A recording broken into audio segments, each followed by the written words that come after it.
dhegeystayaal maanta waxa halkan noogu martiya professor Maxamuud Siyaad Togane oo isagoo ah khabiir ku xeel dheer arrimaha Soomaalida had iyo jeerna ka hadla information fara badan dadka u gudbiya meesha xaal marayo Maxamuud Siyaad Togane ma maqlaysaa aad baan ku maqlayaa saaxiib ku soo dhawow xargaga online adiga la waay aad iyo aad baan u dhawahay Cabdirashiid waad mahadsan tahay raadiyaha arangareyso xargaga waa mahadsan yihiin kulligiin staafkiin oo dhan waxaan aad iyo aad waxaa marka horta hadda suuqa soo gashay aniga wax waa maqlaayo waxa la yiri Togane mar baa la qaban karay markii la qaban karay waxay aad markii un majarteenka oo buunbuuninaya raadiyahooda oo ka hadli jiray laakiin hadda Togane lama qaban karo because wuxuu ka hadlaa dhul bahantaha raadiyahooda Soomaaliya oo dhan baa naqatay Togane oo hadda hawiyihii ay jiray oo maxaa la jiray hawiyihii aniga u haystay inaan ka soo horjeedo waa aniga kama soo horjeedo hawiyi waa ku farxsan waa ka dhashay Ilaahay baa iga dhali laakiin waxaan ka soo horjeeday xoolaha iyo qurunka ay hawiyaha sameynayaan marka hadda bar Ilaahay amarkii bal eeg hawiyihii habar gidirtii waliba walaalahay habar gidir wallahi wiil aan saaxiibnahay oo leeyahay magaciisa Marayare oo majarteen reer mahadaan hadhoodana ka hadli doono bay u tageen adiga dhalinyaro iyo odayaal ba ay leeyihiin wariyaa wallahi majarteen oo waligiinba waa naga horeysan Faarax Gololey waa tuu yiri majarteen waxaan ilaa habar gidir waa majarteen 5 daqiiqo dhiman koode Togane ninkan uga hormarteen war Marayaro waa ku baryeynaa Togane waan la heshiinina Togane waa nin wanaagsan Togane runtuu sheegaa oo isku daya hadduu qalad galana wuxuu yiraahdaa qalad baan galay raalaha liiga ahaado marka ugu horeyso marka dadkii dhageysanayo waxaan aniga aad u jeclahay inaan khayr iyo wanaag sheego hadalkeygii ugu horeeyay markaan dawladdan cusub ka hadlay dadka dhan waa yaabeen waxay dhaheen war Togano war dawladda waa cusub tahay maxaa ka sheegaysaa war ma korto la sug war aniga waxaan ila dhageysta ninkii abgaalka hay muxuu yiri oo gabiyay wuxuu yiri oo shirbay array tilaabadiina u jeedahay tuuga mar waa ni tale tilaabadiina u jeedahay tuuga mar waa ni tale maxay dhab naqatay Soomaaliya maanta inay tuugo u taliso inay tuuga noo talisay marka qofka meesha u socdo iyo wuxuu sameynayo waxa ku sheegaya tilaabadiisa sida u socdo tilaabada uu qaado Xasan dawladda Xasan iyo dawladdan cusub waa bini aadam tilaabay qaadaysa bal tilaabadeeda aan nii sheego waxaan ka bilaabayaa prime minister ka ugu horeysa Saacid waxaan aad ugu faraxsanahay Saacid inuu hurdada ka kacay because Saacid Soomaalina waa ogtaa waxa waa nin yiri war aniga prime minister haleego anaqdo maxaa la jira magacuyaal daarood baan meesha u fadhiyaa laakiin aniga waxaan meesha u fadhiyaa wax kala ma waxaan u fadhiyaa qaad koode tirada badan qaad kiilo ah bas 2 kiilo bas 3 kiilo adigan qaad ah maxaa la jira unlimited iyo sariir wanaagsan aan hadhooda ku seexdo askaga hurdo because qaad ba habeenkii oo dhan iyo maalintii oo dhan qaad baan ka dharga marka ninkii baa hurdada ka kacay waa orodiyay wuxuu aaday Puntland waa fiican yahay waa ku farxeena marka aniga wanaaga inaan sheego waa jecla bini aadamka laba bushin baa ku yaalo labada bushin hal bushin waxa lagu sheegaa ceebta iyo cayda businta kalena waxaa lagu sheegaa wanaagga iyo ammaanta maanta aniga waxaan rabaa aad iyo aad inaan dhaho soomaaliya inaan ammaanaan jeclahay maanta inaan ammaanaanba rabaaba qasdigaygaba waa ammaan waxaan aad ugu faraxsanahay kulligii inaanad la socotiin markii obama la soo celiyey ninkii madow barlamaada doortay hadalla aan ka barta meeshaas baan nii sheegaya tvgii baan dhegaysanaya maalintaas oo dhan tvgii aan fiirsanaya marka hadal weyn oo xikmad maxaa la jiray xikmad weyn ee ku jirta baan meesha ka maqlay xikmadaas waxaa la yidhi waxaa yani ay ahayd slogan u ahayd oo yani ku soco jiraba oo yani ku isticmaali jiray oo noloshiisa maxaa la dhihi jiray u ahayd iftiin ninkii la dhihi jiray oo dhintay Alex Haley waa ninka qoray the autobiography of Malcolm X waa maxay waxa uu mataqaanaa ka dhigtay creed mase maxaa la dhihi jiray hadal aad iyo aad maamaayo oo kale oo hadal lagu oo ah bini aadamku hadal waa lagu noolaadaaye hadal lagu noolaa maxay hadalku wuxuu ahaa find the good wanaaga raadi and praise it kabacdi amaan bal marka hortoolo wariyaa wanaaga raadi kabacdina amaan saas maanta waxaan rabaa tiimkayga aan ka hadlayo waxa waaye wanaaga Soomaali inaan raadiyo kowde markaan helane inaan amaano marka saacid waa ku faraxsanahay inuu aaday Puntland walaalihiis laakiin soo kama sii saraf badneen waa ka garanaya sida uu fikirayo ninkan waceysle oo in adeerkaya wuxuu leeyahay yani laba maxaa la jiray laba laf amroodi lafiis waa la isku jibiyaa yani ninka daaroodkan Puntland degan daarood kale u dira ya damiinkan u dira saacid uu tagay Puntland sidii lagu ogaa ma jirteen sidii lagu ogaa dawladnimadii iyo dadnimadii lagu ogaa daarood way soo dhaweeyeen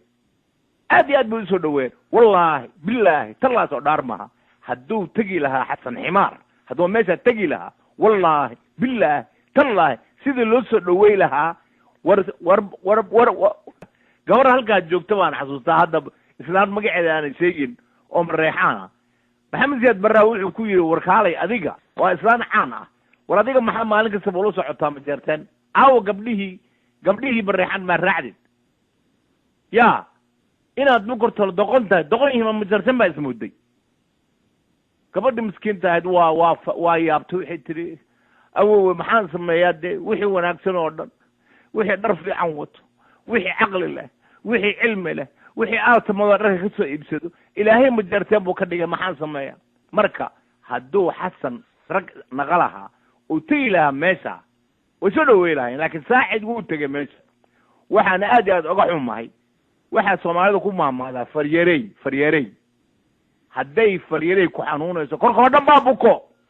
waryaa meel yar oo soomaaliya mase dad soomaaliya haddaad ka gasho dembi soomaali oo dhan baa bugto meeshii markuu joogaa waxa uu tegey odayaal dhulbaantaa garaadyadii waxa uu tegey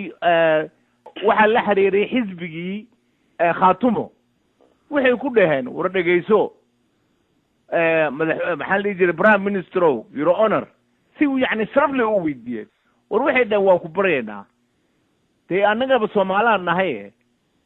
maanta soomaali cid kastaba waxay dhisatay waxaa la yidhaha charity begins at home jaceylka wuxuu ka bilowdaa gurigaaga haddaan gurigaaga jecleen meel kale ma jeclaan kartid dee annaga haddaan dhulbaandan nahay waxaan jecelnaha dhulkeennii xaruntii taleex baan rabnaa marka inaan kugu casino oo ah the first capital of Somalia meeshii sayidka uu kala dagaalamay gumaysaha ninka wax gumaysto ingiriiska kala dagaalamay bal rugta kaalay bal hadalka uu ku jawaabay inuu makorta waxaa la yidhi dhegaysta shimbirkiisoo la duulaa kan abgaalkaa waxaan u bixiyey xasan xoole mase xasan ximaar midkaan xumo maxaa la dhihi jiray saacidkaayo iska hurdo oo saqajaanka ah wuxuu ku jawaabay haddaan aan tago rugta taleex faroolaa xanaaqay war faroola maa ku xukumo ya war soo ma tidin prime ministerna war soo ma tidin iskhiyaar leh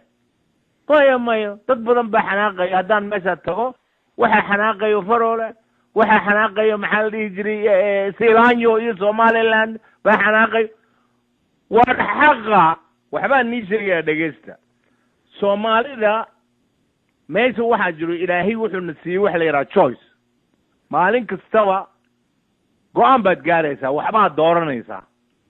soomaali marka waxa ku dagaalamaya 3 iyo 3 soo 6 maaha 3 ku dagaalamayso ugu horeyso oo Soomaali oo dhan hadda baabiisayaa waay waa cag aan joogsanayn carab aan xishoonayn iyo calool aan dhargen marka bal ninkan waxa ku yaalo bal fiiri saacid waa carab aan xishoonayn bal ninku dhahay waa la xukumaa aniga faroola ay xukumo war faroola ma prime minister idiot yahumse waxa prime minister adiga Soomaalidu waxay ku maamaadaan ninaan tali jirin markuu taliyo ninaan tagi jirin baa tago marka taa markood meeshaas anoo waxaan taa aga baxayaa waxay ku tusinaysaa inay dawladdan bugto maxaa yeelay haddaad khaatumo iyo taleex iyo walaalahay dhulba fiiri Soomaaliya waxay taalaa dhulbahante dhulka dhulbahantaa waa meesha Soomaalinimada maxaa daliilinaya qabiil hawiya baa ku nool oo ku noolaa more than maxaa la jiray century ku noolaa oo la yiraahdo magacooda faqajini oo dawladda khaatumo kamida miisamti macalinta maxamar Soomaalidu waxay ku maamada meel aad ka tahay madax yaa majahada lama noqdo wariyaa dhulbahanta waa ka sharaf badan yahay mareexaan salow soo gala wadanka runta ku sheegaya dhulbahanta dawlad bay aajireen dhulbahanta xamar aniga aan ku dhisay waxaan soo taagnaa dhulbahanta xukumayo miisamti yoo waa governatorihi marka waxa yaab kale waxa waaye bal aan maanta nii sheego gabaygii uu tiriyey sayidka hadalla waxay noqdeen maamaayadiisa waxaa ka mid ahaa musuq maasuq Soomaali waa maharadeede hadba midab horle kula imaan maalin iyo leyle malahda iyo baanaha moodka ka adeege يعني wax uga yar waa ila qaloocan tahay nin abgaala baan ahay waliba nin halka maxaa la jiri ku waaray laakiin waa fahamteen musuq maasuq waa Soomaali meehradeeda ma bad noolaa karaan Soomaali musuq maasuq lahaantii bal marka saddexda oo ku Soomaaliya maanta saddexda kala aan Soomaali u rajaynayo aan la rabo waa saddexdan waa raadiyahan hargaga online waa raadiyaha ay maanta ku nool yihiin aan ku arkay because may cuna qabtaan waa maxay meeshii Soomaali ku noolaa leh xaq aan joogsanayn iyo maxaa la yiraahdaa carab aan xishoonayn iyo calool aan dhargeen Soomaali wuxuu ilaahay tusiyay haday rabaan ilaahay qasman qasbo truth runta justice cadaaladnimada iyo peace nabad laakiin runta ni sheegaya Soomaali run ma rabto bal hadduu runta rabo saacid wuxuu tagay waayay maxaa la jiray taleex wariyaa taleex waa lagu faana lagama faano doqonyo wallahi billahi talla asagay wixii u ahaaleed wada waa ka naxas looma gargaaro war dawladdaana ni sheegaya sayidkii baan ku noqonayaa markuu leeyahay musuqmaasuq waa Soomaalida meeladeede ya hadba midab hore kula imaan hadda midabka hore oo la keenay maxaa waa magaciisa damin jadid laakiin waxaan u aqaan damin jadid war daminkan saacid oo kala la keenay iyo daminka kale ka weyn oo magaciisa la yiraahdo Xasan Ximaar si fiican iyo dhageysta bal ilaahay baan igu dhaariyay hadda dhageysta meesha ninkan meesha dawladda dhanba waxa keenay oo samaystay madaxweynahan doortay adna waa ogtahay adna waa oga lacag laga keenay meesha la yiraahdo qadar damin jadid kan la sheegayo waa bartito madhab kamida nabigeeni baa sheegay sallallahu alayhi wasallam oo yiri akhiru zamaanka islaamka diinta islaamka waxay noqonaysaa stranger bafiiriya wuxuu yiri nabigeeni waa xadiis dhab ah sallallahu alayhi wasallam wuxuu yiri islam came aniga fikirkan ku akhristaa xadiiska quraanka islam came as a stranger islaamku wuxuu adduunku u yimid ba asagoo stranger oo la yaabo why because carabta naagahooda duugays gabdhahooda duugay markay gabar dhalato way ku xumaan markaas maxaa la ogaaday markaasuu nabigu wuxuu ku yiri war sallallahu dhageysta gabdhihiina jeclaada gabdhihiina duugina markay stranger wala la yaabo saasuu ugu micnayaa saxaabtu wuxuu yiri marka aakhir zamaanne islaamku wuxuu noqonayaa stranger buu ku noqonayaa bal hadda weligaa ma maqashay islaam magaciisa la yidhaha damiin jadiid bal islaam damiin ah weligaa ma aragta qadar baa laga keenay damiin macallin inta wax la baro inta wax baro dadka macallin subax kastaba ilaah baan u tagaa inaan wax ka barto iyo quraanka macallimiin waxa adduunka ilaahay wuxuu ku barana waa waxa ugu fiican qalbigaaga bal fiiri adduunka saa u jeedo dhan ma deeqo ilaah baa ka weyn asaa abuuray laakiin qalbigaaga uu ku jira qalbiga bini aadamka yaa oo waatii la yiriba maxaa la jira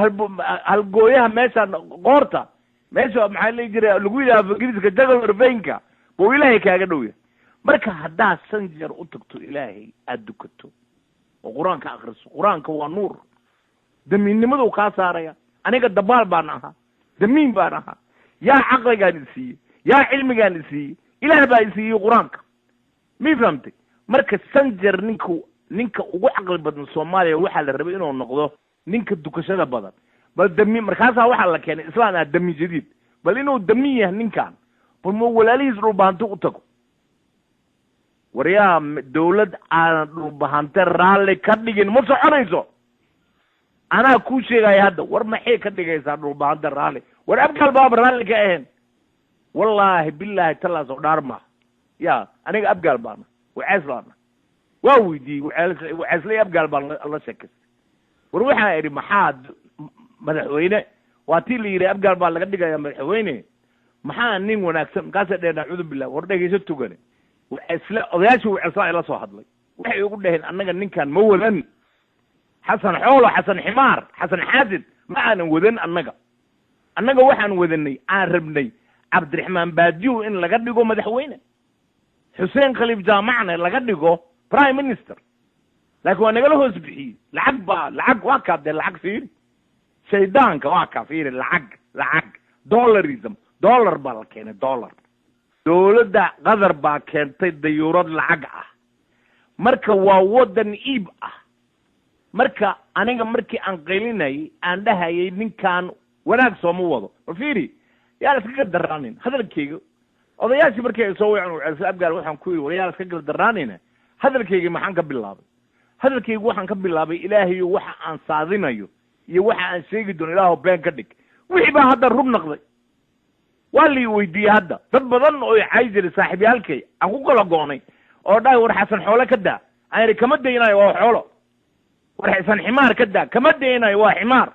war xasan xaasid ka daa waa xaasid ma daynayo waa isoo wacan waxay dhahaan waryaa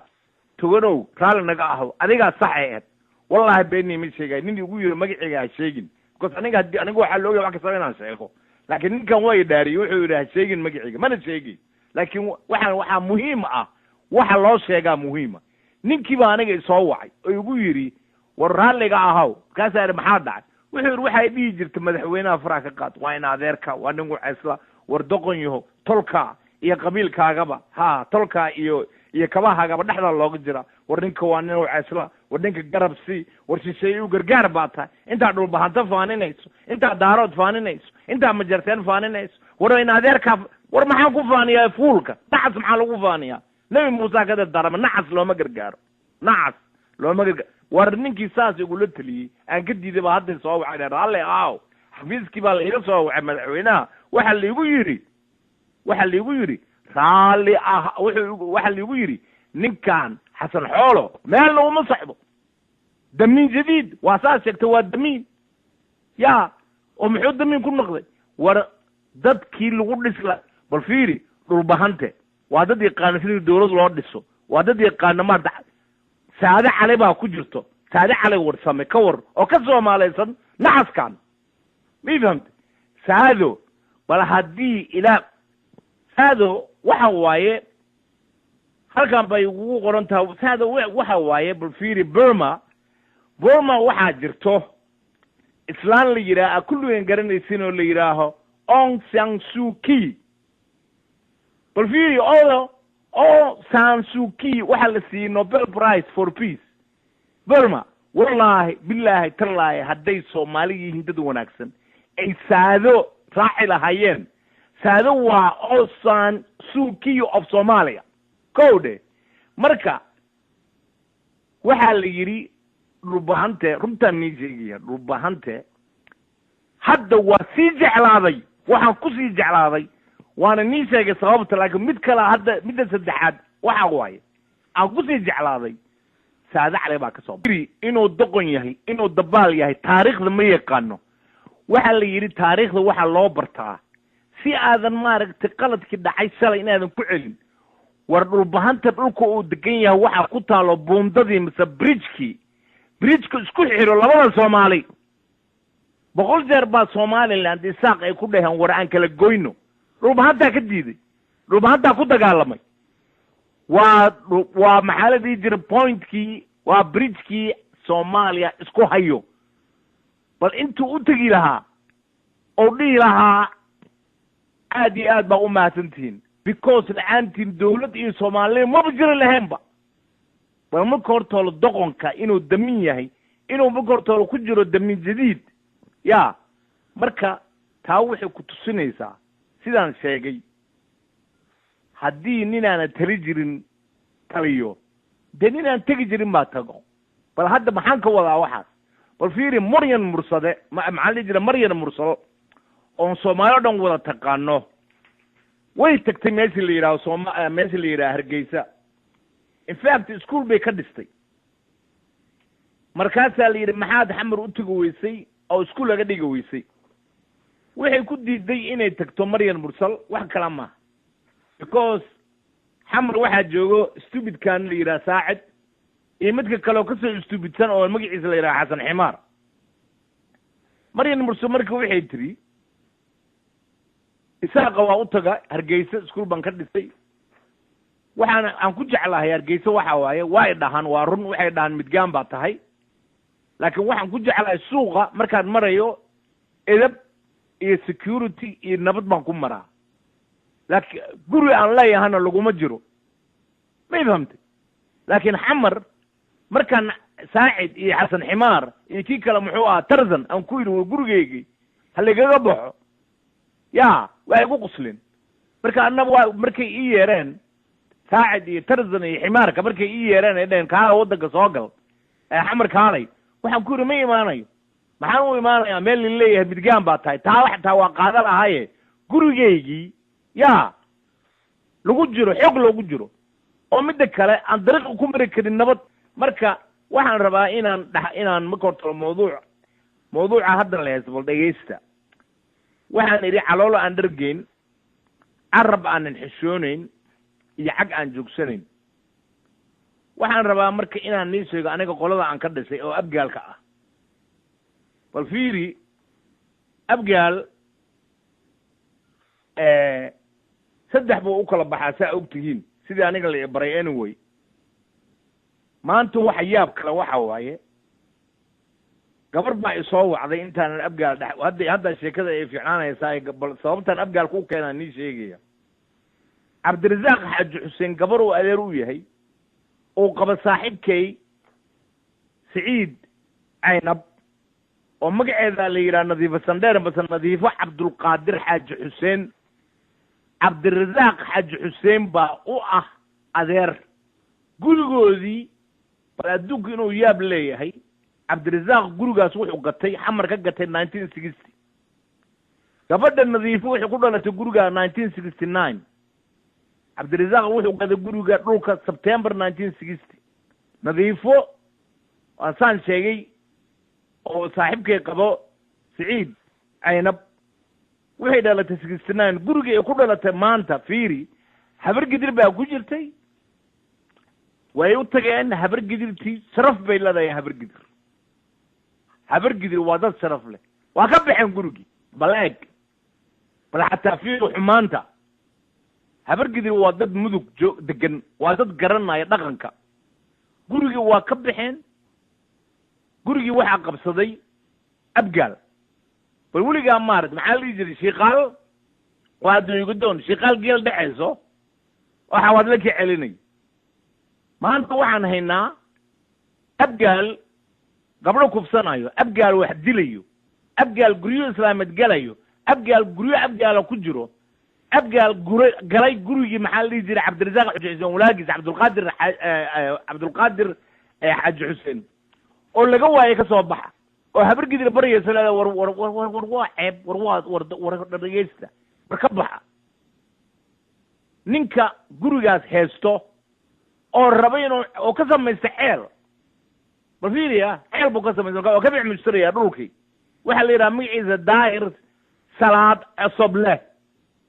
dhegaysta waxaa la yidhaha magaciisa daahir salaad cosoble gurigii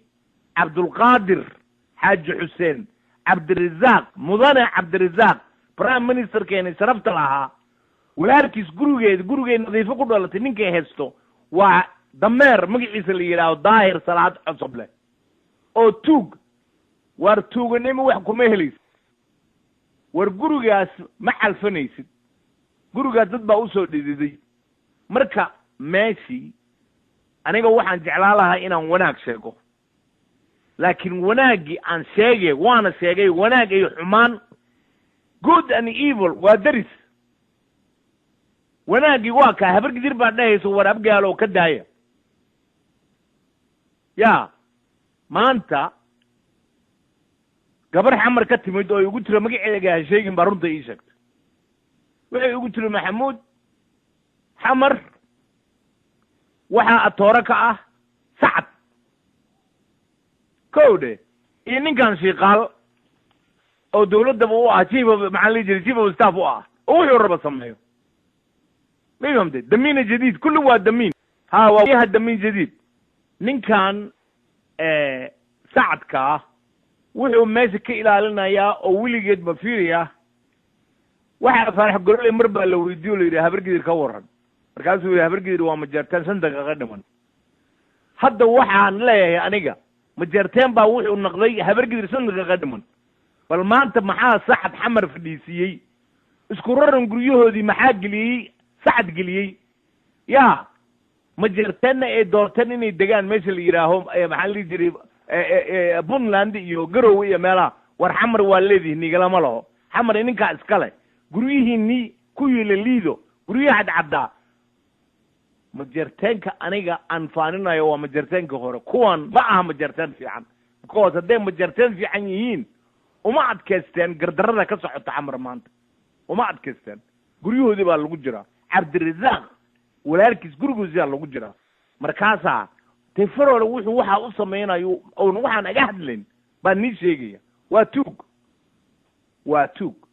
dawladdan waxa waaye waa fiiri waxaan rabaa inaan maaragtay intaan mawduucan ku jiro balaayada iyo xumaanta soomaaliya maanta ka socoto meesha waxaa ka socda boob waxbaa la boobaya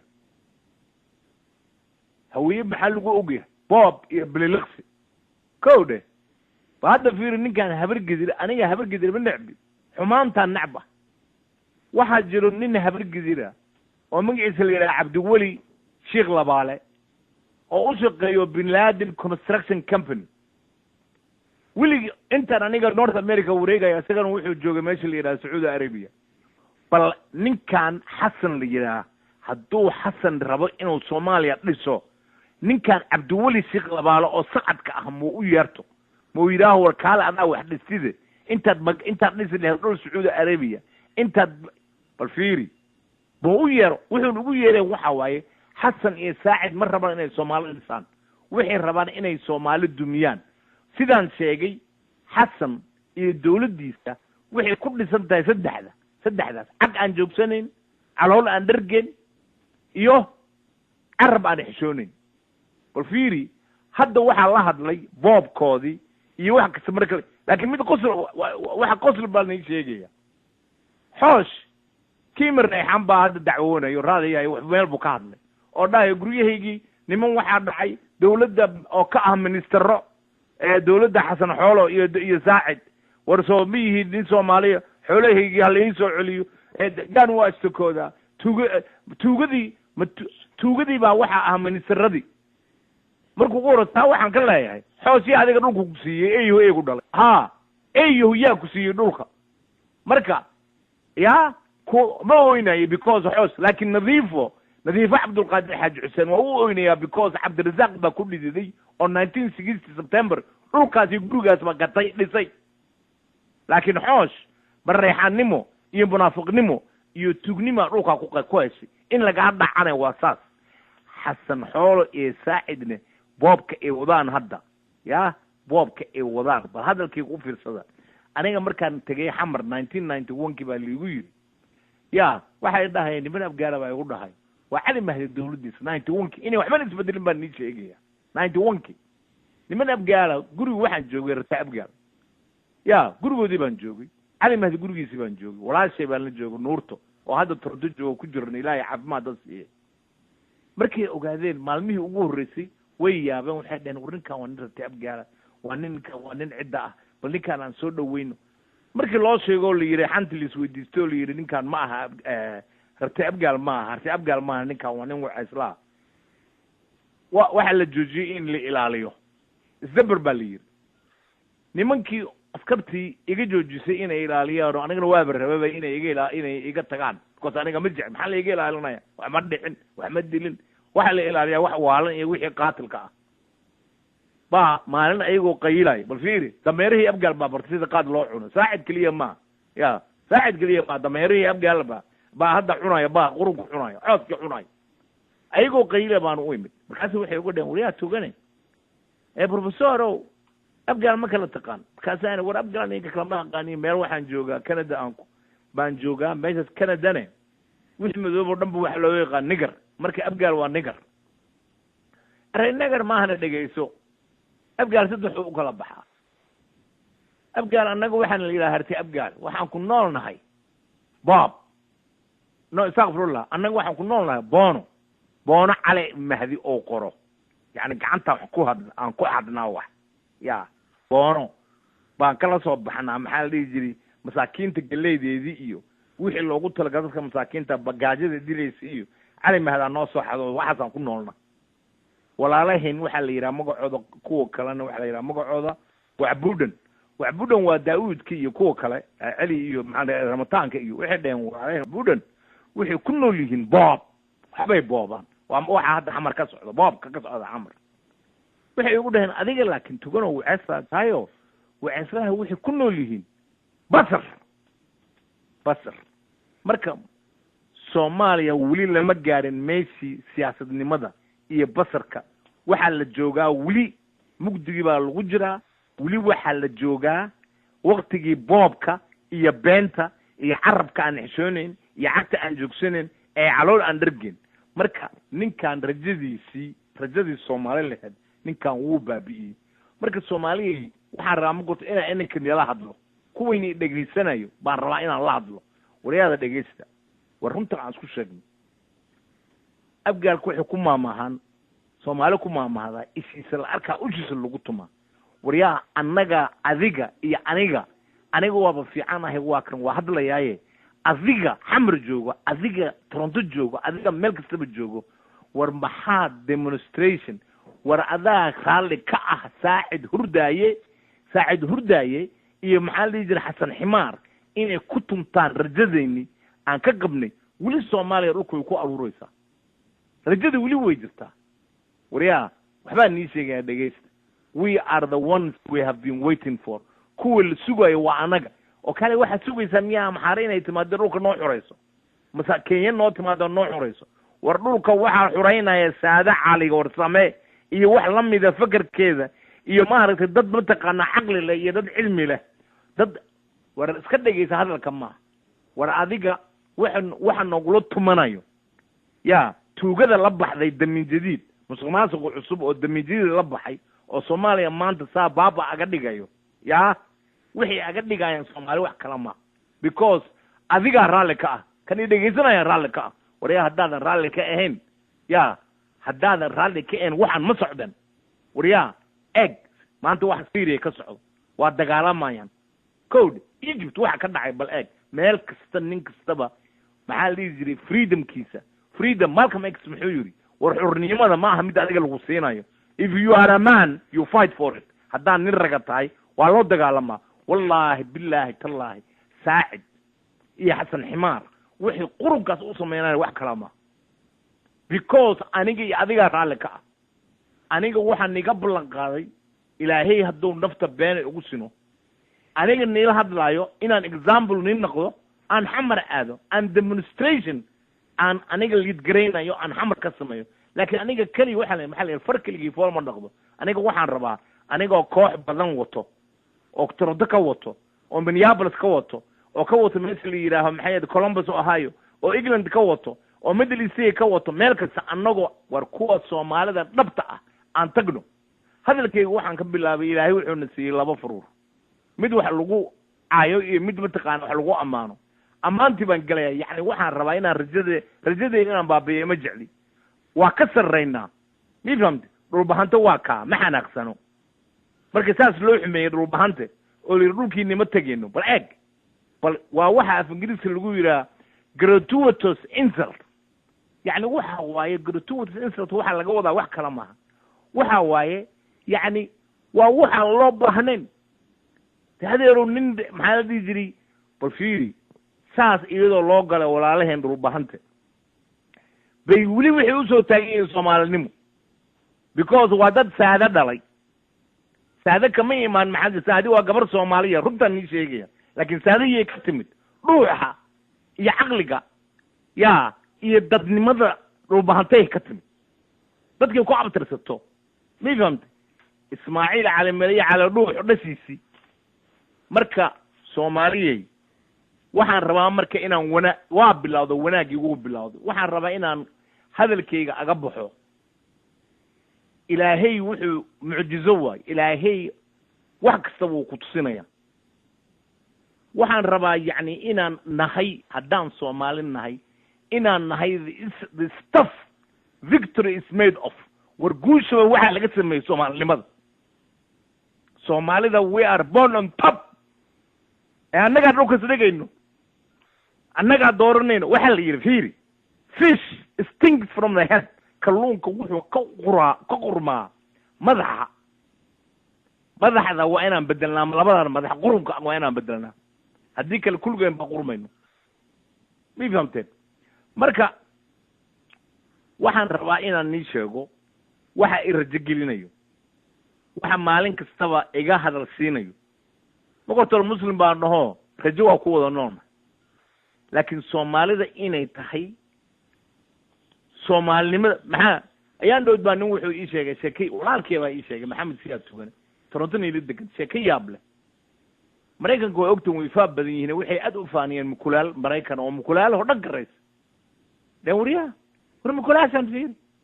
mukulaashan adduunka mukulaal Olympics baa loo qabtay yaan Euro dhan sidii Mareykanka baa rays darooga iyo balaya isku direen waa kan waa raysay nin Soomaali oo Soomaali ku dhashay laakiin hadda Mareykan baa warqad u qoray markaasuu ku yiri wallahi billaah runta nii sheegay hadda anaga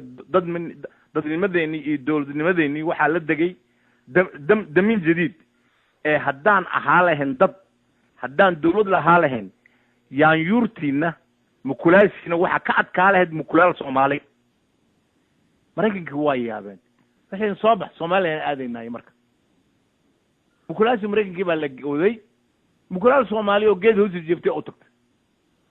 bay damacday inay mataqaana failure kala daas waa mukulaal Soomaali oo baahi dilis team Mareykanka waa yaabtay cirkii dhulka laga qariyay way yaabtay gaalka Mareykanka la socday waa yaabay war mukulaal baahi dilayso sidee aga adkaatay mukulaal hamburger iyo balaayo iyo steak ka dharagtay waa la baaray wixii waa la soo noqday waxa la yiri okay bal mar labaad aan sarfin tii Soomaaliya raysay mukulaasha Mareykanka waa yaabtay marka dambe u tagtay iyadoo miskiin iska dhigayso waysa sabatay waa la sheekeysatay waxay tiri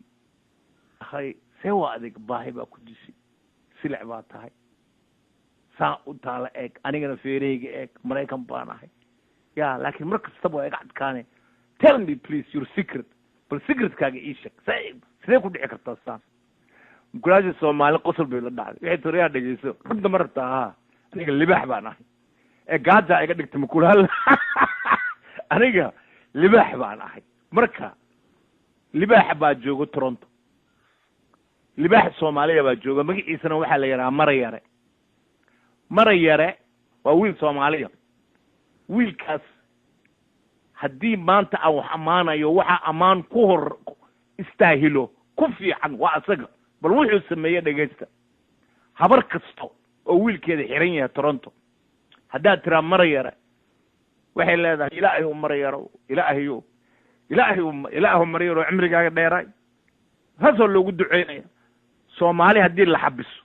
Soomaali haddii la toogto yaa u taagan Marayare meesha u taagan ma dhahayo warkan la toogto ma daaroodba ma hawiya maya Marayare waa ninka anaga teleefanada ugu waalay oo igu dhahay wariyaha hawiya caayda ka daa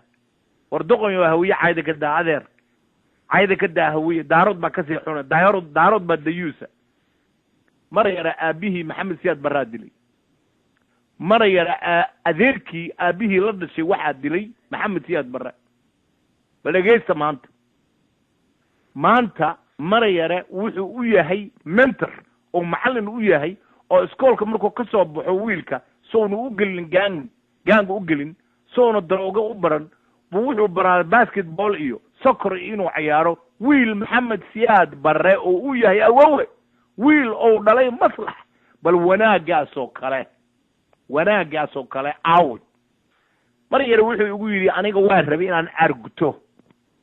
oo Maxamed Siyaad Barre hadda uu dhintay wuxuu dhalay iyo wax la dhashay inaan dilo waana dili karay because Marayare taariikhdiisa waa taqaanaa kowde laakiin wuxuu yiri Maxamuudow adeer adiga ma xasuusatid Nairobi markaan ku wada maalin ba mise Soomaali meel ay garan maayaba waxa ay ugu tiri vengeance the best vengeance is no vengeance aarashada waxa ugu fiican markaadan aarsan oo Ilaahay aad u dayso marka Maxamed Siyaad Barre wuxuu ugu sameeyay wuxuu majartaan ku sameeyay Ilaah baan u daayay wiilkiisana waa wiil Soomaaliland warka adeer kuwa kale kama sooco qalbigaas wanaagsanna aniga ma keensanay Ilaah baa isii nabigeena sallallahu alayhi wasallam wuxuu yiri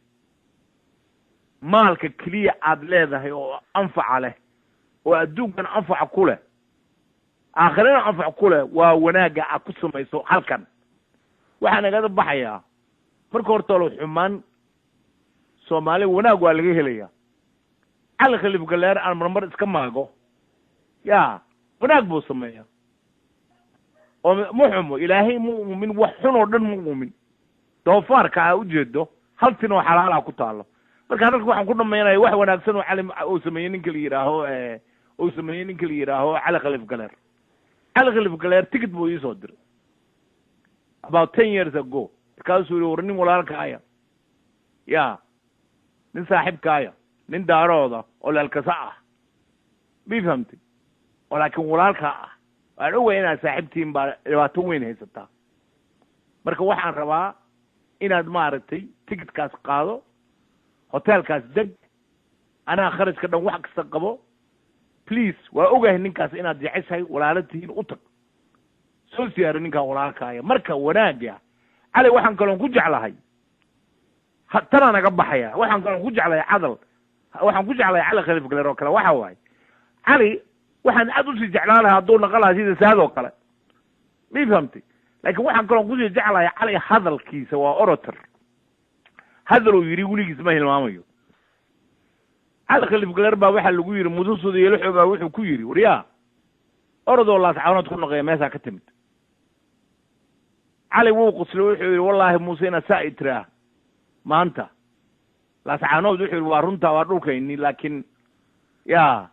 dan dawladnimo iyo maxaa la jiray iyo dan qaran baan ugu qasabtay inaan dameer dabadiisa degno Cali waa nin yaab leh halkaas aan naga baxay Soomaaliya wanaagana xoojiya xumaantana aan u dayno saacid iyo alximaar oon ku waareen meesha because waa lala hadlay waxa la hadlay wixii la dagaalameen iska dhaafe inay la dagaalamaan dhulbahante wixii la dagaalameen oo hadda ayna wada hadlin amxaaradii iyo Kenyaanka iyo wixii kuwii the so called international community international ka baa la hadashay oo tiri wariyaa dhageyso saacid wariyaa dhageyso ximaar waxaan adiga dawladdiina aan u sameeyno waxa waa inaad Soomaaliya ku keentaan oo ma keenin inaad Soomaaliya kala dirtaan oo la arkin laba salaanto in la waayo waa inaad la heshiisaan Puntland waa sababtoo u aaday doqonka saacid hadda birina waa loo wacaya waxa la leeyahay dhulbaanto dhulko taleex aad baa la leeyahay bal fiiri bal muu intaana loo sheegin bal muu garta asaga soomaaliyay ilaahay wanaagga hana tusiyo hadalkiina waa tarooriyey cabdirashiid aad baa u mahadsan tahay adiguna assalaamu calaykum kaasi wuxuu ahaa professor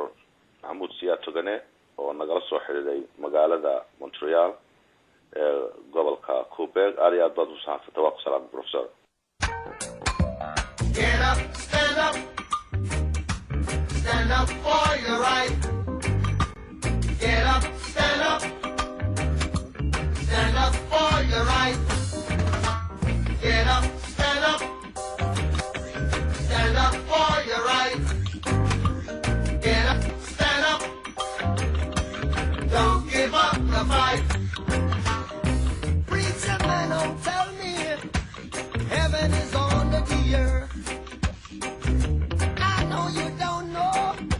what life is really worth. It's an art that Jesus gold.